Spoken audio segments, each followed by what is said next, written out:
Welcome to the Marketing Revolution Podcast. This is the underground movement of savage marketers from all over the world. We are not Fortune 500 companies. We are real entrepreneurs with real businesses that have one major thing in mind: to set goals and devour them daily. Because we understand that everyone wants to eat, but only savage marketers are willing to do the hunt. Now let's get this revolution started.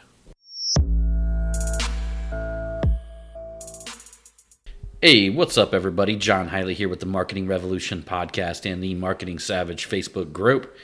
Coming to you today with another Couples Retreat edition. Where we are going to Dr. Phil y'all ass back to Oprah Street. Why do you say that so fast? Why do I say what so fast? The beginning of that. I'm just used to saying it. The beginning of the intro. I try to get to the motherfucking point. These people want some meat and potatoes in this podcast. Yeah. So we got to get to cooking quick. Mm-hmm. That's how you retain your audience. I'm like super high right now. Oh, wow.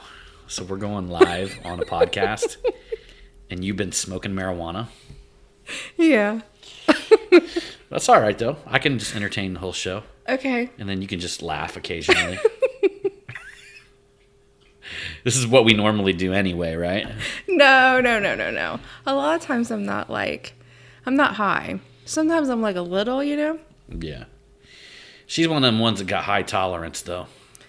But I'm like super focused on you. So when you said the intro, I was like, man, you're saying it like a mile a minute.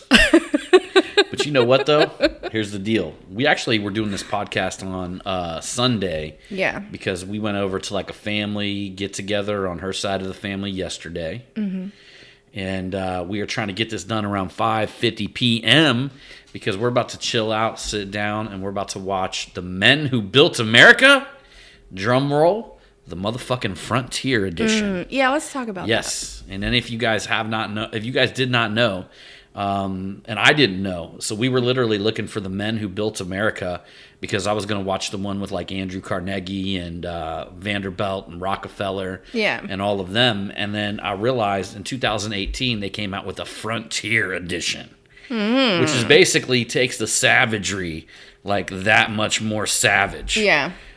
Because not only like are these guys like fucking killing Indians, fighting the Britons. Yeah. And, all the shit that's going down on this was basically, at the end of the day, it was all for, like, expansion. It was all for land. Mm-hmm. And it was all because here's how this happens. Like, people don't really understand. Like, when the United States was founded, it was founded over on the East Coast. And it was all the way up to, the Appalachian Mountains, wasn't it? Yes. And in fact, it was actually illegal for anybody to settle past the Appalachian Mountains. So Britain wasn't allowing people at the time to go into like areas like territories like Kentucky. Is it just because like it wasn't discovered yet? Is that why? It wasn't discovered yet. Like it wasn't really not that it wasn't discovered.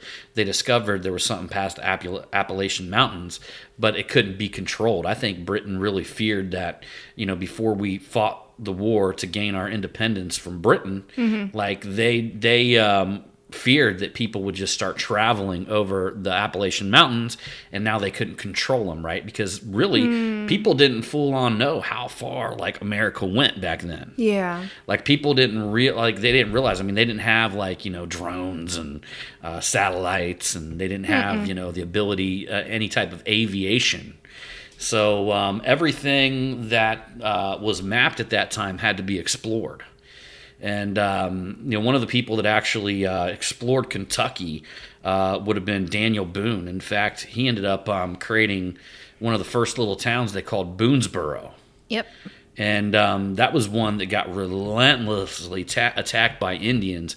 And not only did it get relentlessly attacked by Indians, they were given guns from the Britons, or I'm sorry, from Great Britain. And the Britons, the British. I will correct you. Even when she's high, she can figure that out, right? But so it's very interesting to see how like all of this went down and to watch it. Another dude who was just fucking, this guy was savage as fuck, was Andrew Jackson. Yeah. And which was Andrew Jackson? What president was he? He was the fifth. He was the fifth president. And but the way like that he him and Davy Crockett. Right, him and Davy Crockett, yeah. So, but the way that he ended up getting his fame, his call to fame, and a lot of times people's like the fame came from like how great of a general or how great of a warrior they were, right? Mm-hmm.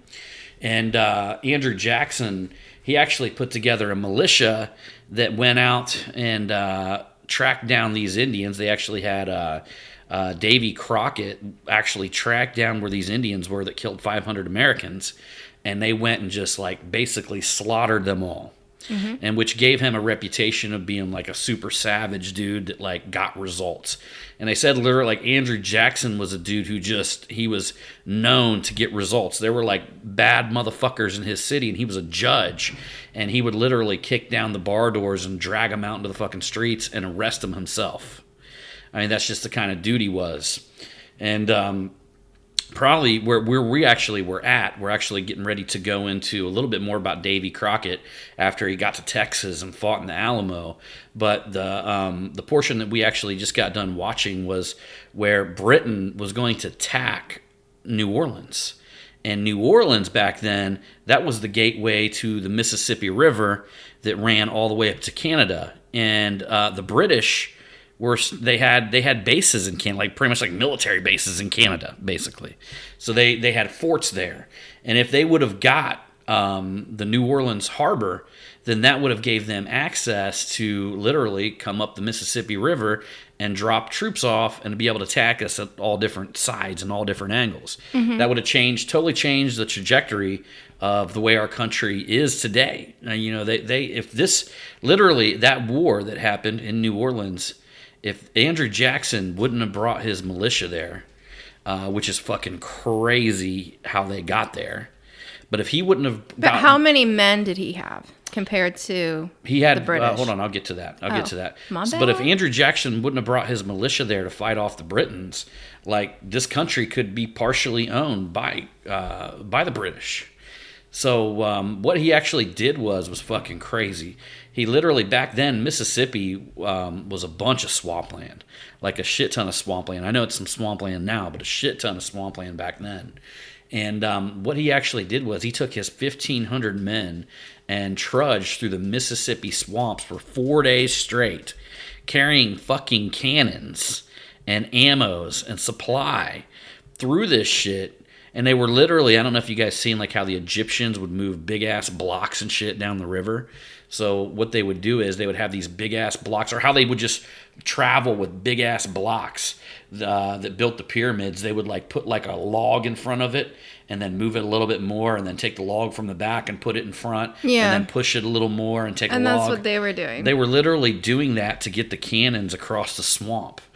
1,500 men. So they end up showing up there. And the Great Britain comes there, and they have like a shit ton of ships, and they roll up on them with 5,000 men. And Andrew Jackson set up a spot where they were literally, for the Britons to get to them, they had to come uphill, and they also had swampland on one side, and then they had a river on the other side. So they literally narrowed it down to where when the Britons came up this stretch, it was almost like the movie 300. Where 300 men fight off like, 10,000 people or some shit like that. Yeah. Where they actually found the perfect place to narrow the army. And Andrew Jackson, they ended up killing like 2,000 Britons before they retreated, and they only lost 45 men during that battle. So I think they called that like the Battle of New Orleans or something like that. But Jackson won that battle, right? They won that battle. We won that battle. And that stopped the Britons from getting access to the Great Mississippi, which would have led to, them having access to like basically directly the center of our country. Yeah. Them being able to bring ships up the center of our country and transport goods straight through the middle of our country all the way up to Canada. But it was Andrew Jackson, who fought him off. And one of the things that caught my attention is like him yelling out, men, I don't think they can suffer as much as we can.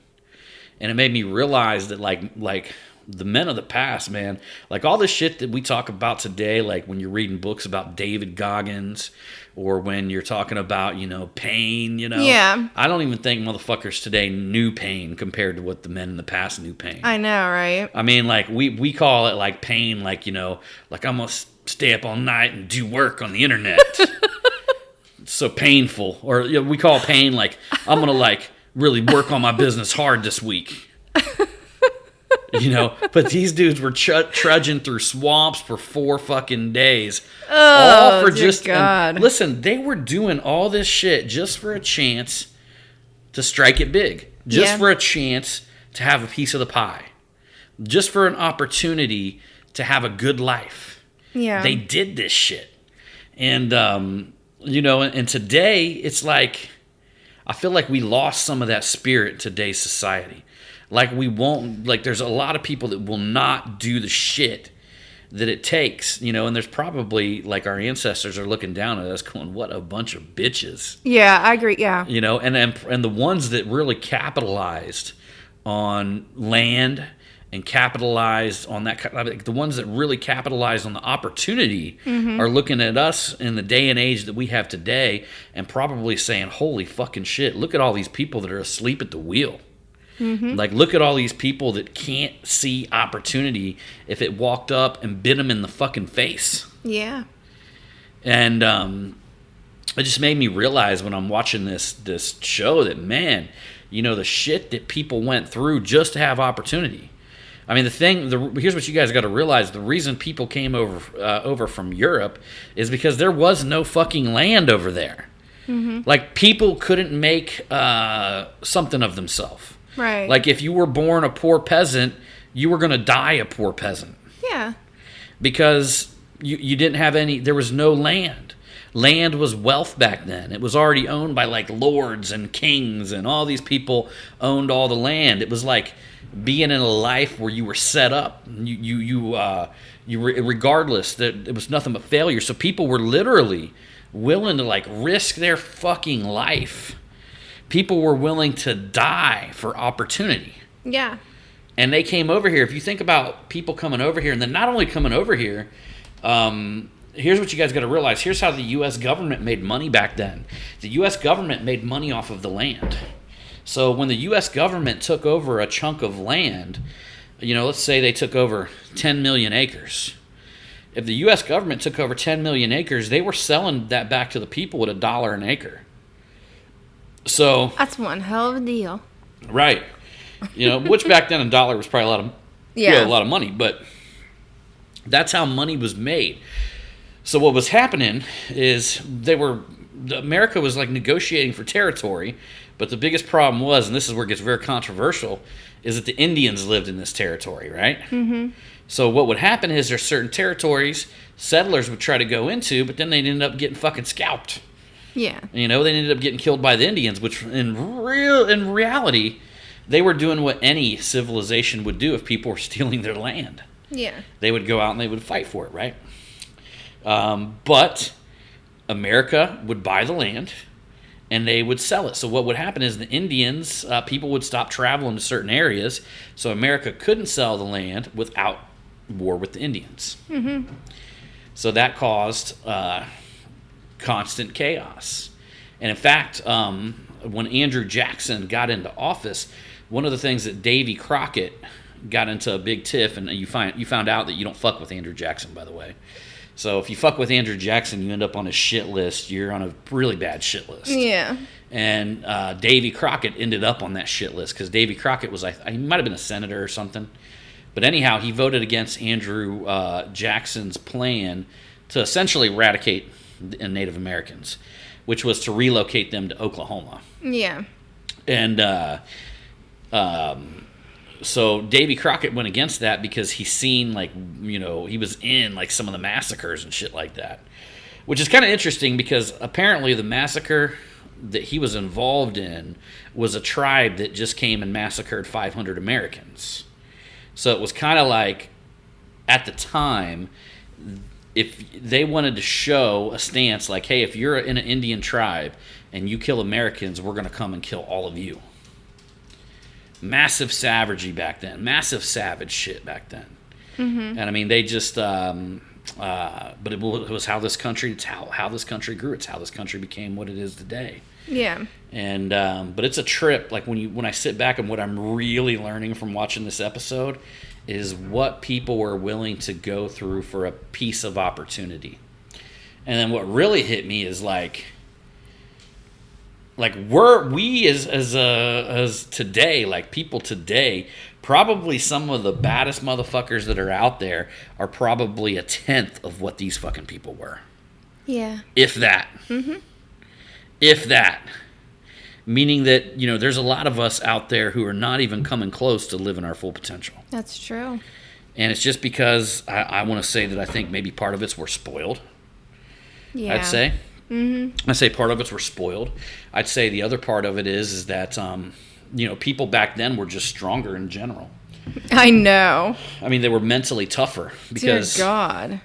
There's no way in hell. I wouldn't survive. You would. But I mean, you think about it, they were mentally tougher. I mean, they didn't have air conditioning. No. They had to make their own clothing. Yes. They had to get their own water. And they had to cut their own wood. Yeah, and they were probably their own heat. Like very stinky. Sure. So they didn't, you know what I'm saying? Like you weren't smelling good all the time. They had to, from my understanding, one of the big things and one of the reasons why Daniel Boone got captured is because you had to have ample amount of salt going into the winter. So there in Boonesboro, where they had land in Kentucky, winter was coming, but they needed 15,000 pounds of salt. Because salt was the only thing back then that you could use to preserve meat. Mm-hmm. And they were running out of salt, so they had to go to what's called, they call it today a salt lick. And it's so funny because my dad was born in Salt Lick, Kentucky. Yeah. So apparently there must have been a salt lick there, but it's where there was high concentration of salt coming out of spring water. And they actually had to take that water, and I think they said they had to boil 50 gallons of it to make 100 pounds of salt. Mm-hmm. Well, no, wait. I'm sorry. 500 gallons of it to make 100 pounds of salt. Mm-hmm. And then to do that, they needed to have 1,500 pounds of salt. Yeah. So if you could imagine how many gallons they were there for a month. Yes. And what was happening was it was very risky because they had to go to a salt lick, and here they are boiling all this shit to make this salt. How long is it before some Indian's going to see smoke? Mm-hmm. And but they had to do it because they had to have that much salt to go through the winter. So, but it just kind of just. But he got himself out of that situation too. Remember? Yeah, he got himself out of that situation. When the Indians got a hold of him. Yeah, the Indians kidnapped him, and he was basically told that he was going back with the Indians to negotiate the surrender of Boonesboro. And wasn't he, Daniel Boone, he was the one that was really good at the whole tracking thing? Yeah, he was an amazing tracker.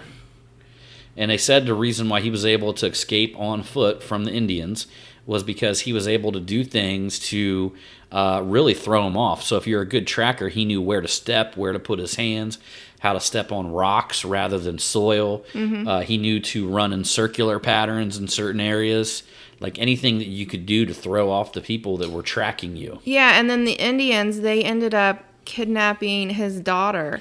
Yeah. And she was smart enough to leave a trail for her dad. Mm-hmm.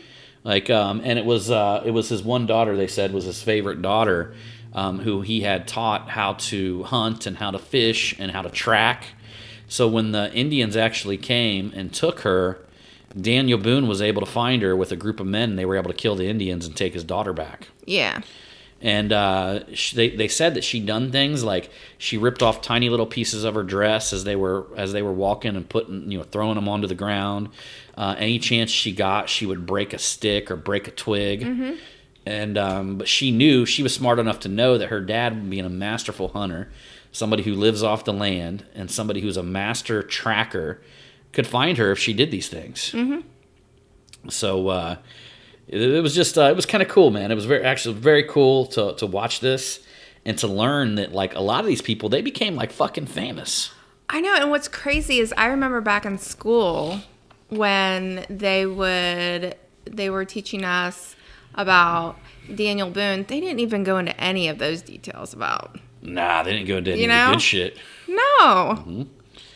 Well, and then if you look at somebody like Davy Crockett, who again was another tracker. Yeah. And he got into it with Andrew Jackson. So Andrew Jackson put a running mate up against him in Tennessee. And the guy who Andrew Jackson put up against him only beat him by 800 votes.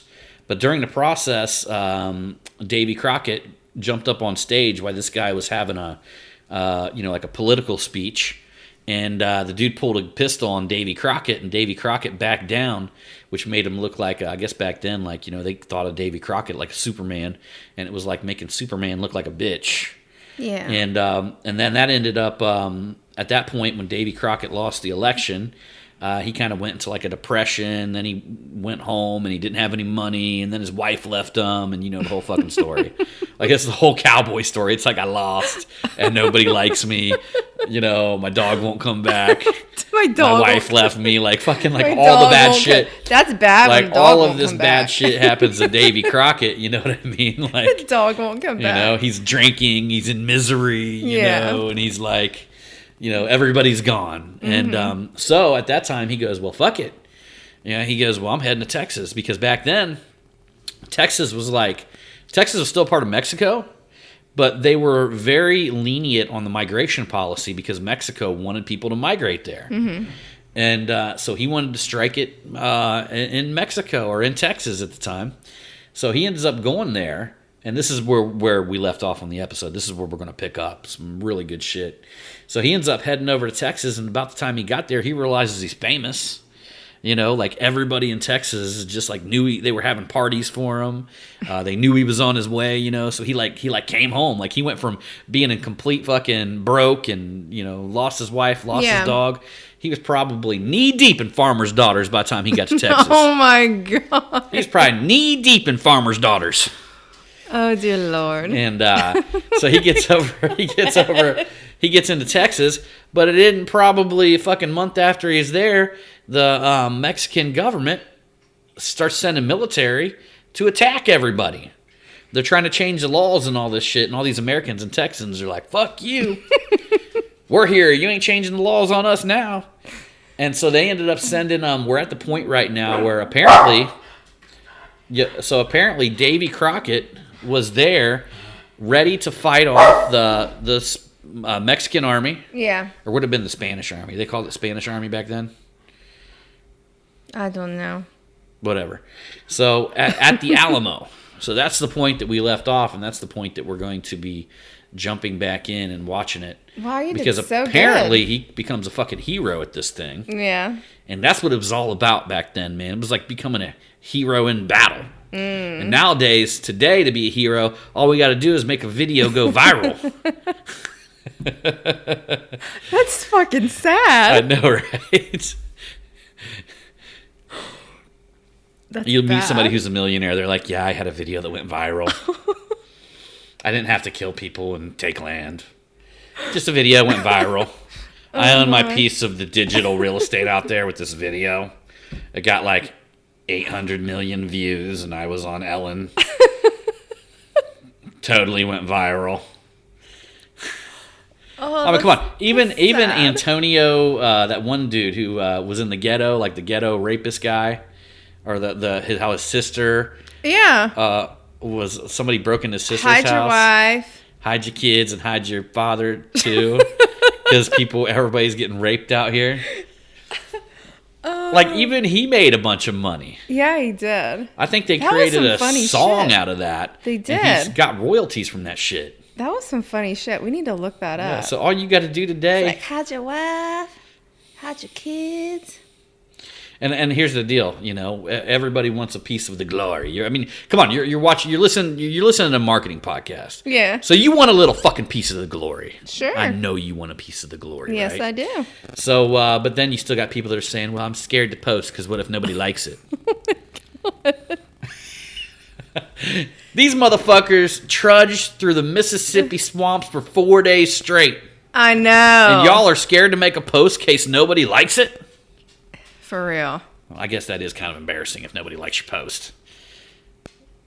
No, I'm just fucking with you. I'm just saying, this day and age, I feel like there's a gold rush. Going through like the swamps and all that kind of shit. Oh dear well, God. yeah, you going through them fucking swamps. Hot and it wasn't humid. like, his feet got wet. No. It was like his feet got wet, and there's probably 10 times the amount of fucking alligators and crocodiles out there. I guarantee you they couldn't walk. What's that? I guarantee you they couldn't walk 10 feet without running into a fucking alligator. Wasn't that, I think it was Daniel Boone, when he escaped, he didn't have the proper shoes on.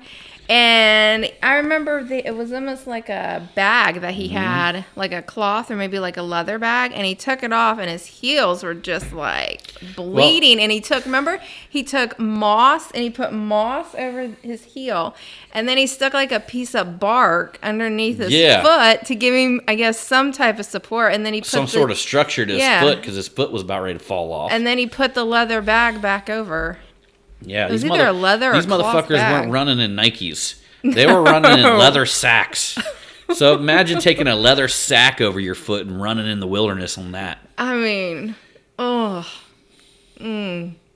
that's some hard shit right there. And what I couldn't help but thinking, you know what I mean? Because we all like, kind of like anybody who's read David Goggins' book. What's the name of David Goggins' book? I don't know. I haven't read it. Ah, shit. You guys could look it up. It's called I can't remember what the name of David Goggins' book is, but it's basically a story about, they call him like one of the toughest men on earth right now. Yeah. And the book is like a brutal beating through the whole book. Mm-hmm.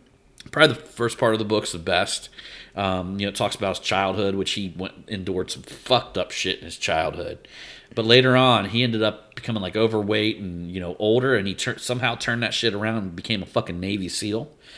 But even if you look at the shit that he endured in that book, like his toe being blown up when he finished this giant race and like all this shit that he had to go through, like that was like everyday life for these fucking people. I know. That was like everyday fucking life. Like Daniel Boone, I think, ran for like 14 days straight. Something crazy. And they said that the only reason why, because he was going back to his settlement, and he had to get there before the Indians, and the reason why the Indians were on horses. I know, and the reason why he made it before them didn't have I forget what it had something to do with. It's because he didn't sleep. He went 24/7 for like 14 days straight or some shit. You sure it was 14 days or 4 days? It was something fucked up. I think he had to go like 400 miles. Yes, he did have to do 400 miles. I mean, even if you look at David Goggins' first run, that was 100 miles straight. Yeah. And these guys back then had to be in fucking phenomenal shape. Yeah, I think that's like what they were. Phenomenal shape. They said that since he was in such great shape and that he was used to doing all of that stuff that they did back in the day, that's why he was able to make it. That's why he was able to make it. Barely stumbled into Boonesboro. On his last leg, literally.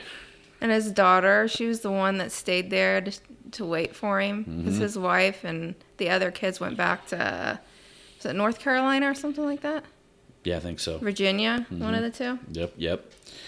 So, I don't know, just an incredibly powerful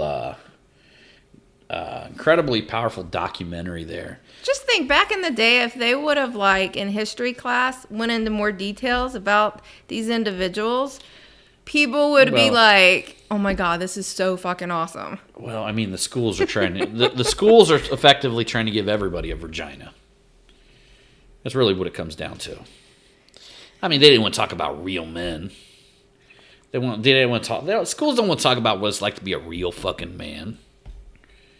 Why? Because they're afraid people will be real men. They despise real men.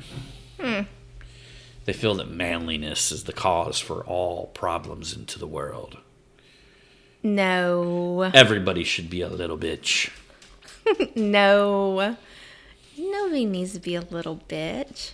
Everybody should be the main bitch. Not on this podcast. Not a little bitch. Speaking of that, y'all, we're going to bounce the fuck up out of here. Yeah. So we just told you the story. I'm getting ready to chill out and watch the rest of this fucking documentary. I recommend you guys do it. But like I said, the learning lesson that I get when I watch this is that, number one, we bitch and complain about way too much shit. Yes, we do. Number two, it's way easier out there to fucking make it big, to make shit happen, to do things than I think what we realize. Yes. It's just, are you willing to fucking put in the work? Are you willing to suffer some? Are you willing to suffer? Ooh, say that again. That being said, I want to tell everybody, because I made a commitment today after watching these fucking people, do their thing and become the best version of themselves. I made a commitment today, and I went ahead and shot my boy a text, my dude Blair Moan, who is a professional bodybuilder, and he's going to start training me tomorrow. I'm not doing bodybuilding, by the way. I'm just doing his regiment, which is way fucking harder probably than what I've been doing. And but the key is I'm going to get committed. I'm going to start training with him 2 or 3 days a week, and essentially use him as a accountability partner, a coach. I'm going to learn everything I can about nutrition, and swole is the goal, size is the prize. Yeah. You're going to see John Hiley getting majorly jacked, tan, and juicy. Juicy. All right, everybody. Appreciate you for coming along. Juicy. On this Marketing Revolution podcast. Juicy. And we'll see you on that next one. Yep.